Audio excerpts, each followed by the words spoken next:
It's about the All Blacks and how they had been an iconic team, and then had kind of lost their way, and then they had to rebuild. And when they rebuilt, they went back and studied their past. They have, I think it's 15 rules that they started to live by, and one of them was plant trees that you'll never see, and it's about leaving places better than you found them. And I was obviously disappointed after the game. I really wanted our seniors to have a chance to continue to battle and fight to be a CFP team. And you think about planting seeds that you'll never see. We're obviously disappointed about the game. We'll never accept losing. We'll never make excuses about losing. But I do want to say that I thought the effort of the guys that won't be here, in the future when all those things come to fruition, I thought the way they rallied around Dylan when he got hurt and then rallied around TJ, the way that they carried themselves, the way that they played, I think it's the first time that they've been, they've been held to 21 points this season. USC's offense was the first time that they've been held to 337 yards since 2023. I thought the way they fought and battled and competed for each other when they had some bad breaks, I think those are the things you can build off of. I thought what Troy Dannon and Courtney Gaucher and Brandon Meyer and the marketing everyone did with the blackout will have a profound impact on what we're trying to get done moving forward. I thought our crowd, our student section, I'm standing out there with 5-star after 5-star after 5-star after 4-star after 4-star, and saying, look at that student section. Guys said, I've never seen anything like it. And while we're disappointed, we still show up the next day to work and we meet with all the recruits and we talk to them, and they're ecstatic about what they saw here. And so I do think it's important, while we're disappointed and angry and upset, to also be very, very, very grateful for that atmosphere, for that crowd, for that opportunity. And I'm really proud of, to be quite honest, I didn't sleep on Saturday night, and I came in to watch the tape first thing, and some of the best football many of our guys have played. Significantly. And so we're sitting here at a crossroads right now as a team. And it's an unbelievable opportunity for us. See, if you go back to my first year at the press conference, what do they call it, the Big Ten Media Days? If you remember, which I probably don't, I said something like, we have to learn to get people to respect Husker football again. And we've had a chance to play Michigan, and we lost by 3 points. We had a chance to play USC, we lost by 4 points. So we have to chase those 3 points and those 4 points. We have to get better. We have to continue to recruit. We have to lift and run and do all those things. But I also think these next 3 games are some of the most important time for our team and for our program moving forward. This team, the guys that are here, they deserve to leave as winners. They've done everything we've asked them to do. And B, we have to on a national narrative, we have to become someone that people respect. And it starts with ourselves. When we respect ourselves and don't talk trash about ourselves and don't go out there and not do things right. Like when we do things at a high level, we show respect for our program and our future, then I think people nationally will. So I know for me this week, I'm going to do the best job I can for TJ Lateef, because leaders insert themselves in the point of friction and try to take stress off. And I know Sierra Wright, and I know Javen, and I know Deshaun, and I know Rocco and all those guys. Every single person in our organization is going to try to do a little bit more so that TJ Lateef can be successful. And I think we could be like an average team and just go out there and be disappointed, that we lost last week and have a bad week, or we could come together and unite. And so I told our guys, either you're in or you're out, and they've all said that they're in. And I would say that to everybody. It's going to take every single one of us. But people nationally will never respect us until we respect ourselves. And I'm talking about our conference, the decisions that they make. I'm talking about the national media. I'm talking about fans. I'm talking about recruits. We have to, in my opinion, at this time, come together and absolutely continue to sow seeds that will manifest themselves in the future. So I wanted my team to hear that. I believe 100% in TJ and what he's going to get done. And we're going to put a great game plan together for him. I hate it for Dylan. I love Dylan. If anyone says anything about Dylan, just know this. The kid had a broken leg, and he was warming up and begging me to play. That's all you got to know about that kid to know who he is. I got home that night. I didn't know when I was sitting here with you guys. I thought he had an ankle sprain. When I got home, and literally my daughter was the first person to tell me, because I go one way and my daughters were walking through, and they found out as he found out in the training room, and the doctor called me to tell me what character, what toughness, and I'm very grateful for him. Grateful for like the O linemen who haven't gotten reps at tackle, and also they have to go out. Tyler has to go out and play tackle. So we'll come together as a team this week. Sorry for that being so long, but I thought I needed to at least address the positives from Saturday. Does Dylan need surgery? Like, what is his road ahead? Dylan will have surgery this week. What, and can you just, what is it exactly? Broken fibula. Right, like, is that like, how many months would you say until he's full? I don't want to start talking like I'm the doctor. I know when they told me, they said if it could be surgical, could be non-surgical. They said somewhere like 8 to 12 weeks, but I don't want to start getting into all that. But it is surgical. It was recommended surgery, so it's not like it's like a hey, battle your way through it type deal. Would he travel to UCLA? He'll be having surgery. Yeah. He was out there at practice last night, with TJ, working with TJ, and wants to be a part of everything. But the most important thing for him right now is to get healed. So he wants to go to UCLA, and I told him he can't go. Regarding TJ, what are the key questions in your mind as you get ready for the week? I think making sure that we put together a plan that he's comfortable with everything that he needs to do. As I said, I think guys are going to have to do a great job of being strong around him. But I mean, even in the game, like he came out with a check on down in the red zone, and he checked it. He saw 0. He checked it to a tunnel screen. Jacory's wide open. Is going to walk in. He just dropped the snap, and so he's mentally though at a really really high level. And so he just needs reps. When you're the backup quarterback, you're getting reps, but not as many. And so now he needs reps. Jalen needs reps, and anybody else we use at quarterback will need reps this week. Does Marcos then go to the third spot, like your third traveling quarterback? Yes, sir. With Dylan, how would you summarize what he got done and how he helped the program this year?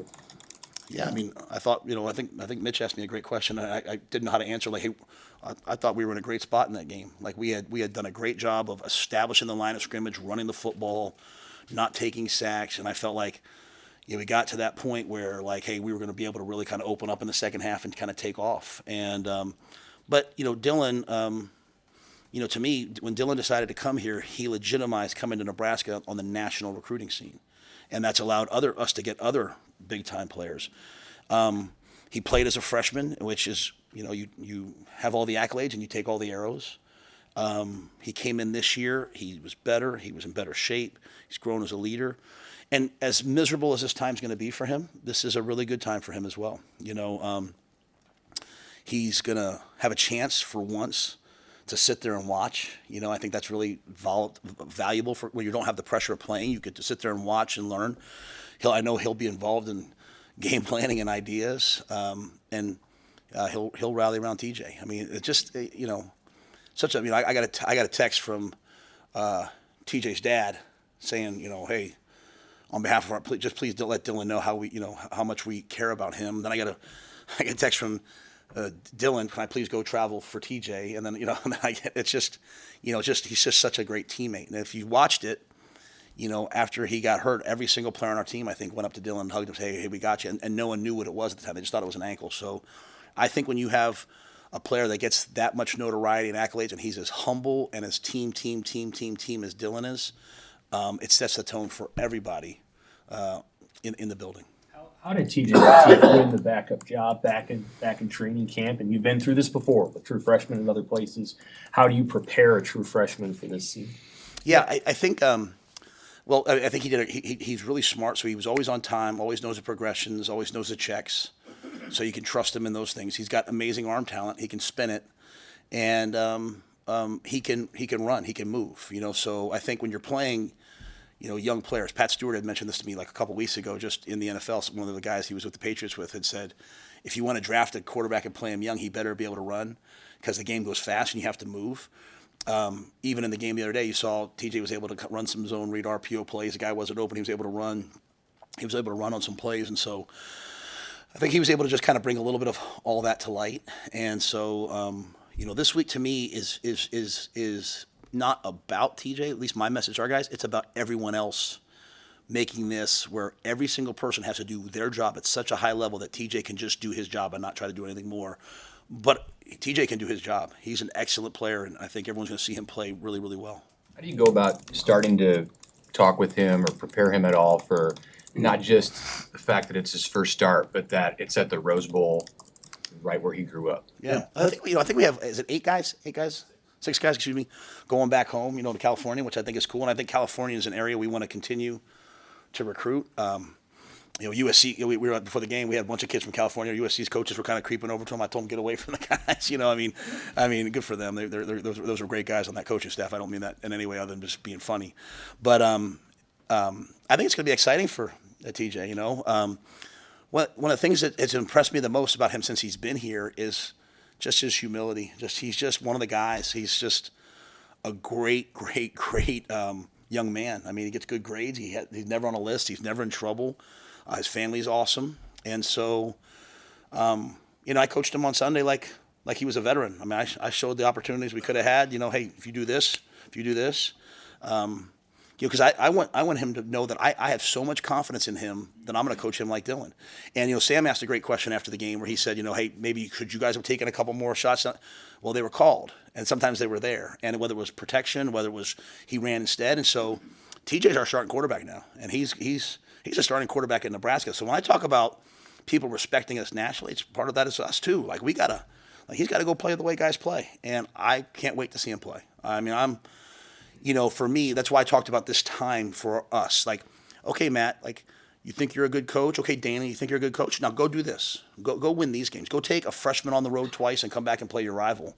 And that's, either our team, like I said, they either go like this or they come together like this. And so, either you're with us or you're not. And that's everywhere. I mean, either you're with us or you're not. And so what I've seen is our guys all be with us, and I love it. They're coming together. They're rallying around him. And it would just be so average, Mitch, to go out there and be like, well, we got a freshman quarterback and it is what it is. No, we're not doing that. We got TJ Lateef, and we're going to rally around him. How's Emmett's body been holding up with the workload through 9 games? It's amazing. I mean, we were out there practicing last night, and he's out there flying around. I mean, he doesn't take he's really evolved. Doesn't take a lot of direct big shots. He does such a good job at the point of contact of cutting back and avoiding. You talk about a story now. This guy's one of 2 players in the country with 1,000 yards rushing, right? I think he's second in the Big Ten in rushing, or leads the Big Ten in rushing. Second. So, I just really proud of him, and I think every game I still wish we'd get the ball to Mosey and Mackay a little bit more. I mean, I think they've earned those opportunities, but the guy, he's just hot, and so we went into that game knowing, hey, in this weather and we wanted to really establish the run early and then let that open up. Even that last drive of the first half, we went down and scored the touchdown. You started to see us open it up a little bit and throw the football. But no, Emmett looks great, looks healthy. What is the conversation like in your mind? You only gave up 21 points, you shut down their passing game, but you gave up 200 yards rushing. How do you reconcile all that? How do you think through that? Yeah, so I'm never going to be okay giving up 200 yards rushing. But this is like last week you guys kept asking me about, this is one of the most prolific offenses in football coming off a bye with everyone healthy. And Notre Dame was able to hold them to 396. We held them to 337. What I showed our team was there were 6 plays. Okay, so we stopped them on second. On third down, they threw a big fade. They then ran a zone read, which got into his job, unfortunately, and they ran it. They ran a zone read again. They ran a 2-point play. Then they got the ball back. They threw an incomplete pass, and then they threw a flea flicker. So in 6 plays, they had 107 yards. And what our team needs to do, and what our coaches need to do, and what I need to get us to do is settle down on those 6 plays once things start going bad against us and just play the next play a little bit more focused and not worry about everything. So we gave up 337 yards. We gave up 107 of those yards in 6 straight plays. If they don't get the pass interference in the end zone, put the ball at the 2, I mean, we were playing good red zone defense, which was one of our challenges this week. We held them to 2 field goals early on. DPIs in the end zone, they put the ball at the 2. That's difficult sledding, obviously. But if we were able to stop that one, but no, yeah. So we're not going to ever be okay with 200 yards rushing, and it's not like we're sitting there in a light box playing pass. We're playing the run, but they ran the quarterback, and we had a quarterback player.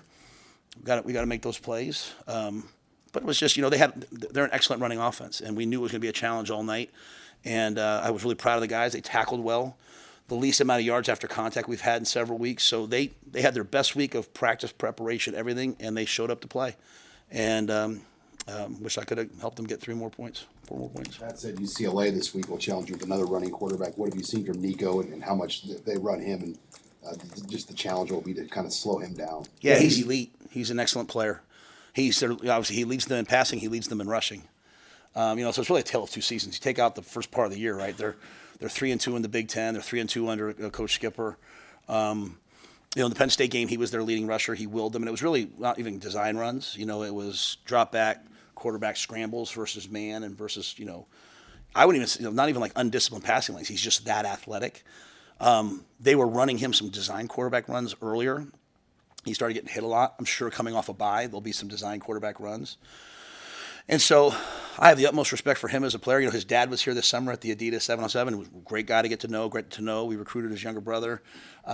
So I have a lot of respect for the way he plays. And they have got receivers who can get open. They've got an excellent run game. They've got a good athletic defense. But he's an elite player. And so it'll be the same challenge as last week, a guy who could do it all. So he did some things last night. He battled through it. So I think this week will just come down to if he's ready to play or not. And Turner's beat up at this point. Tyler, they all are. Our bye weeks next week, but there's no time to even think about bye weeks right now. So I'm assuming that Elijah will get himself ready to play. Who's behind Knack and Corcoran at tackle? So you got Elijah, Tyler, and Turner, and then the next up is Preston Tomua. So Preston's been repping at left tackle last couple weeks, and when we were going to go some of our jumbo stuff, he was going to go in and play. So he's really developed. Grant Bricks would be at the right tackle. He'd be at the left tackle. So those guys they're coming along. Those guys have kind of moved around a little bit in their careers, right? They played a little guard, a little tackle. Yeah, a little bit. I think it's just kind of been a war of attrition with some of the other positions. Like, you might be, a guy like Preston, he might be best suited at 335 pounds to be a guard, but he's so athletic he can play tackle. So you start him off at, hey, what's your best position? But as we've had this run of injuries and all these things, so Gunner's having surgery, so he's done for the year. So, always Teddy's done for the year. So as you have those injuries, other guys have to step up.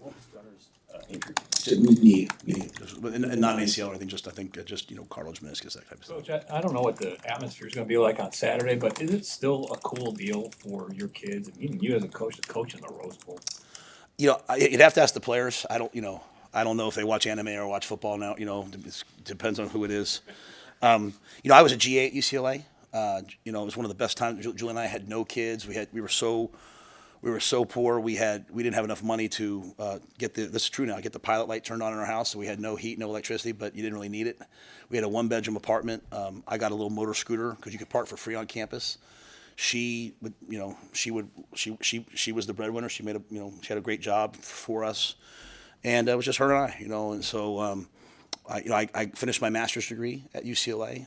I met some amazing people. I loved it there. I got to meet John Wooden, and just got to sit there and talk with him. Just one of the most, I was raised on Joe Paterno time, and so the thing started at like 8 a.m. and so I was there at 7:30.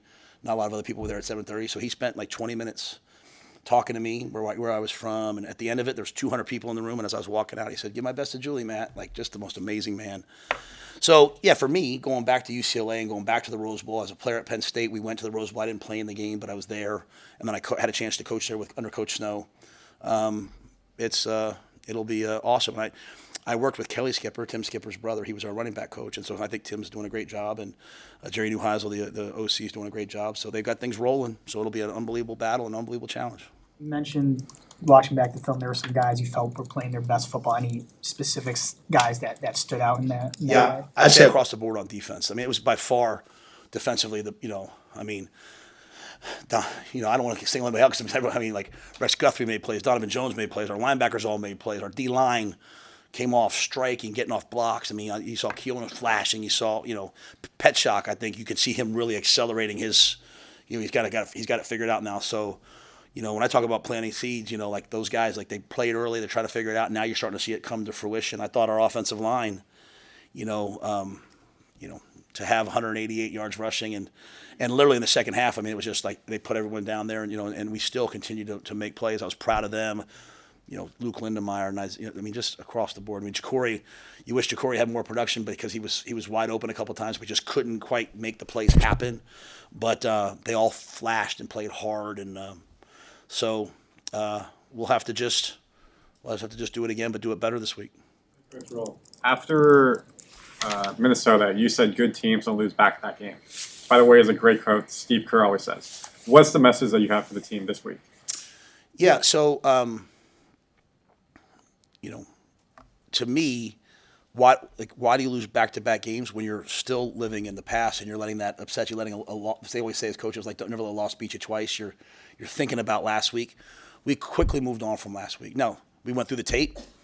Like, we came in, we practiced, and that's why I say I didn't sleep that night, right? Because it's like I always say to myself, if I feel that way, like after Minnesota, I was angry. I wanted to fight somebody because of the way I thought we had conducted ourselves.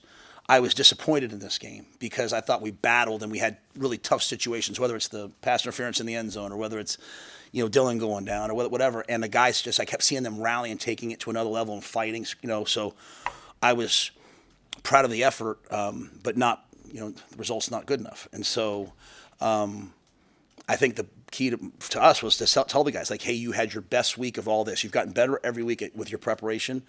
It showed up in the game.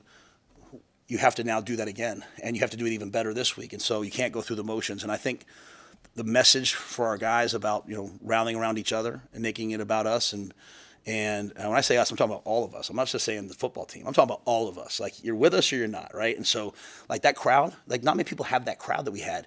And I know right now we're going to go out to the Rose Bowl, and we're going to have, like, this is the most ticket requests for me. My wife sends in a ticket request. This is the most tickets I've ever had to get. You know what I'm saying? Like, because everyone's excited to be there, and we have friends out there, and people are going out. So I just know that it's an unbelievable opportunity, and we're going to be grateful for the fact that we get a chance to go play a hot UCLA team in the Rose Bowl, 8:00 at night, in front of a huge Husker crowd. So I think it's not living in the past, but just always saying what's next and moving on to the future and being grateful for the future that you have. Back to the key fourth down situation in the previous game. Why was the first time out on that sequence called? So, great question. So, we had decided that we were going to come out and we thought we could make them jump. You know what I'm saying? So we said, hey, we're going to go out there, we're going to do it, we're going to try to make them jump. And they didn't jump. And so I didn't want to take the 5-yard penalty and punt it. I said, hey, we're probably going to go for this. And then just, the reps and the things that TJ had done and all those different things, it just felt like as they were talking, I just felt like, you know what, take the points here. Was that the right call? Well, it didn't go through the uprights, right? So I said in front of the team yesterday, I said, hey, I have to own that I made that call and I made that decision. But, we go in the game with one plan on 4th and 1 in those sort of areas. And then as the injury happened and just, hey, what does TJ have reps in? What does he not have reps in? I just made the call at, hey, you know what, we're going to go with this. And so, Series, like the clock was running down and you were talking to the refs. Yeah. Well, no, that had nothing to do with the refs. I thought they should have pumped the clock, right? Because they had shut one of our players down. There was some stuff going on. I just thought they'd pump the clock, and so, getting the play call in, he's using the wristband, getting it out, all those different things, them all being lined up, and so I was yelling at the ref to pump it. Like, they pump it. They whatever, doesn't matter. They pump it most of the time, and they didn't pump it. And I'm sitting there, so then he got the snap off in time. So again, I have to own, but I just didn't want to take. I thought we were in good position, and with him on the plus side of 50, I said, I'm going to use this timeout. I'm gonna just settle it all down. At the end of the day, I hate using timeouts. I usually just take the penalty. At the end, I don't know that the penalties hurt us because we still had the ball with a chance to go in, and but it still wasn't what I would have liked. But sometimes when you guys ask me those questions, I'd have to start throwing people under the bus. Well, this guy didn't get this, and I don't really want to do that. So I'd rather just say it's me. But as we sit here now, it's just really like the clock, and I thought the official was going to pump it, and when he did, and I started yelling at him, they had just knocked one of our guys down, and there was an altercation. Like, come on, let's just pump it and play football. So. With this trip to UCLA, will you guys do anything different? Like Maryland, you guys went out a day earlier. Is this a standard trip with a night game? Standard trip. Yeah, when I worked for Tom Coughlin, every time we went to the West Coast, we just went out and we kept everything on our time. That was before iPhones, and it changed the time for you, so everyone just kept their old BlackBerry or whatever on the East Coast time. And going east is a lot harder, obviously, but going west is a lot easier because we'll get there and and it'll be, we'll leave here at 1, we'll get there at 1:30. So once you get there, though, the traffic, the drive, will all be challenges. But yeah, we'll go out Friday. We found out obviously after the game that it was going to be a night game. So obviously we'll get back really late Sunday. I'll give the guys Sunday off afterwards so that they can, we'll probably won't get back till 5 or 6 a.m. so they can sleep.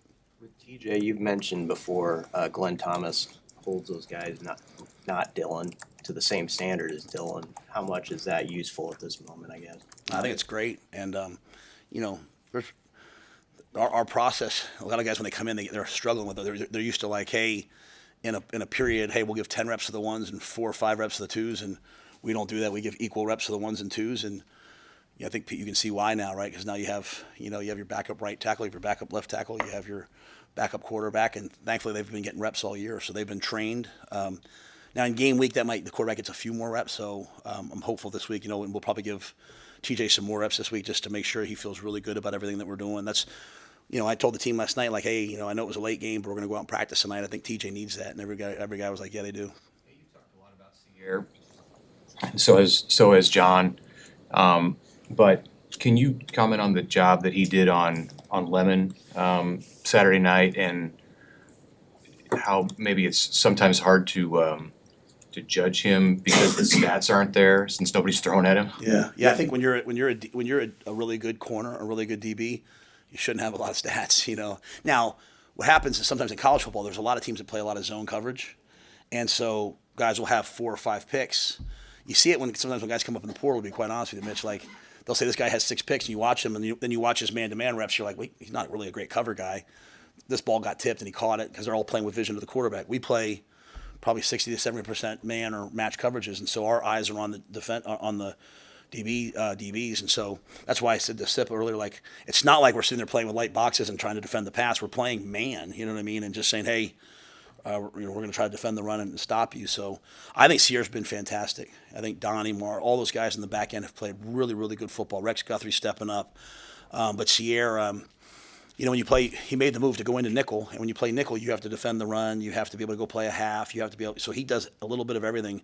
But Mekhi Lemon's one of the best players in the Big 10, in the Big 10, and I thought Sierra played him really well, and really proud of him. Has Merritt been dinged up? Dawson Merritt? Yeah.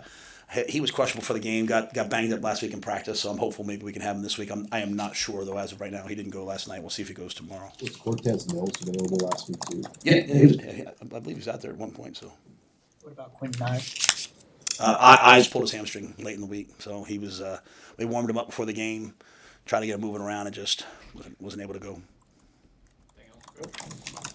Thank you. Thank you, guys.